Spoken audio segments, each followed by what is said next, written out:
जातिगत जनगणना के विरोध में खड़ी बीजेपी आज अचानक पक्ष में कैसे आई? हकीकत ये है कि आरएसएस ने ऑर्डर दे दिया भैया, ताकि मुसलमान की जाति सामने आ सके। कल तक जो बीजेपी जातिगत जनगणना को समाज तोड़ने वाली साजिश बता रही थी, वही आज सामाजिक न्याय की पहली सीढ़ी कहकर इसे गले क्यों लगा रही है? क्या ये अचानक आया बदलाव है या फिर आरएसएस की कोई रणनीति का हिस्सा? ये सवाल आज पूरे देश में उठ रहा है। 30 अप्रैल को एक बेहद गोपनीय और अहम बैठक हुई मोदी सरकार और आरएसएस के बीच। इस बैठक में जो निष्कर्ष निकला, जो फैसला निकला, वह राजनीतिक रणनीति से कई ज्यादा एक सांस्कृतिक खोज अभियान जैसा था। आज इसने साफ कहा कि अब समय आ गया है कि भारत में मुसलमान समुदाय की पूरी सामाजिक बनावट को समझा जाए, सामने लाया जाए। इस जनगणना के पीछे असली उद्देश्य मुसलमानों की जाति जो अलग अलग है उसे उजागर करना है।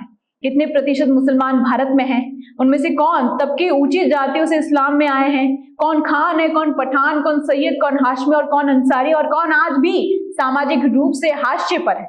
अब तक मुस्लिम समुदाय को एकजुट वोट बैंक माना जाता था, लेकिन बीजेपी और आरएसएस की सोच है कि अगर इस वोट बैंक की जातिगत परतें खोली जाए तो ये वोट बैंक डेटा बैंक में बिखर सकता है।